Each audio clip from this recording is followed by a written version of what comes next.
একটা বাসায় এতদিন থাকার পর যখন চলে যেতে হবে তখন সেই বাসাটার প্রতি কিন্তু একটা মায়া কাজ করে। আমরা ঢাকা আসার প্রায় 3 মাস হলো, না 4 মাস হলো, শুরু থেকেই আমরা এই বাসাটায় থাকছি, কিন্তু এখন সাডেনলি চলে যেতে হবে। তো কি আর করা, চলে যেতে হবে তো চলে যেতেই হবে, বাসা চেঞ্জ করতে হবে। তার জন্য এই যে দেখেন আমরা যে ওয়ালে লাগিয়েছিলাম এগুলো উঠাই নিতেছি। তো ঠিক করেছি আবার যেখানে যাব সেখানে অবশ্যই এটা লাগাবো না, কেননা এটাতে ওয়াল নষ্ট হয়ে যায়। তো বলতেছিল না আর কোথাও এটা লাগানো যাবে না, অন্যের ওয়াল নষ্ট করে আমরা কি করব। আর এটা হচ্ছে আমার রান্নাঘরের অবস্থা, মানে এটা হচ্ছে এই ভিডিওটা হচ্ছে আমরা যেদিন চলে আসব তার 2 দিন আগে সকালবেলা রান্না করতেছিলাম। আমি ভাবলাম যে ভিডিওটা করেই নি। এটা হচ্ছে বাসনপত্র যে প্যাকেজিং করতেছিলাম সেটার, ওই বাসার জন্য একটা চুলা কিনতে হবে। ওইখানে লাইনের গ্যাস ছিল না, সিলিন্ডার ইউজ করতে হবে, তাই ওই রকম সিলিন্ডার চুলাই নেওয়া লাগবে। আর এখানে কয়েকটা প্যাকেজিং করে রাখা হয়েছে। বাসার অবস্থা মানে রুমের অবস্থা একদমই এলোমেলো। এই বাসাটা আমার খুবই খুবই প্রিয় ছিল, কেননা হচ্ছে এটা একদমই মেইন রাস্তার পাশে। দেখেন দরজা খুললে মানে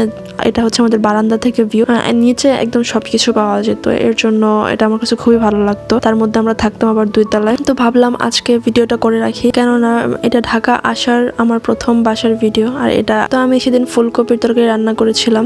বাসায় যেই সবজি তরকারি আছে সেগুলোই রান্না করে শেষ করবো ভাবতেছি। ওই বাসায় আমি এইভাবে লাইটিং করে ভিডিও তৈরি করতাম।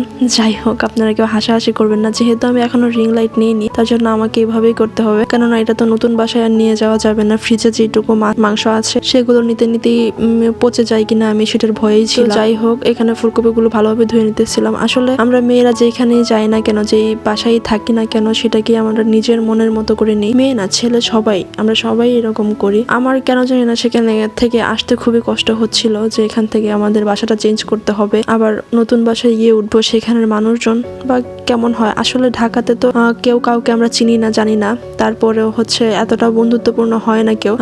দেখা যায় একই ফ্ল্যাটের যদি 2-3 জন মানে 2-3টা বাসা থাকে, সেখানে আমরা কেউ কাউকে চিনি না। কিন্তু আসলে আমরা এই যে বাসাটায় থাকতাম সেই বাসার একটা 5 তলার ভাবি ছিল, তার একটা পিচ্ছি মেয়ে ছিল। তো তার সাথে আমার খুব ভালো আন্ডারস্ট্যান্ডিং হয়ে গেছিল। আসলে সে আসতো আমাদের বাসায় এর জন্যই মূলত, কিন্তু ওদেরকে ছেড়ে যেতে হবে সেটাই কষ্ট হচ্ছে। আর এই যে দেখেন ওইখানে একটাই প্রবলেম ছিল, গ্যাসের প্রবলেম। যখন মেহমান বা কেউ আসতো তখন দেখতেন গ্যাস অটোমেটিক শেষ, মানে ওই দিন আর গ্যাস পাবেনই না, রাত হোক বা দিন হোক। আবার মাঝে মাঝে এরকম হয় যে যখন আপনার তাড়াহুড়া লাগবে তখনই গ্যাস শেষ। তো ওই দিনও সেম অবস্থা ছিল। আমি ভাবলাম যে ভিডিও করে রাখি স্মৃতি হিসাবে। আমার মনে হয় নারীদের পানির সাথে তুলনা করা যায়, কেননা পানি আপনি যেই পাত্রে রাখবেন সেই পাত্রেই সেম আকার ধারণ করবে। আর মেয়েকে আপনি যেই পরিবেশে নিয়ে যান না কেন সেই পরিবেশে মানিয়ে চলার, গুছিয়ে চলার চেষ্টা করে এবং নিজেকে মানিয়ে নিতে পারে। অবশ্য এটা অনেকেই পারে না, আবার অনেকেও করার চেষ্টা করে। আসলে যে যেমন, আমরা যেখানেই যাই, যে পরিবেশেই যাই বা যেই নতুন বাসাতে যাই, সেটাকে নিজের মতো করে গুছিয়ে চলতে স্বাচ্ছন্দ্য বোধ করি, তাই না? ফ্রিজে দেখি ধনেপাতা আছে কিনা, তো গিয়ে দেখি ধনেপাতাগুলো একদম পচে নাজেহাল অবস্থা। আসলে আমি এভাবে ধনেপাতা রাখি না,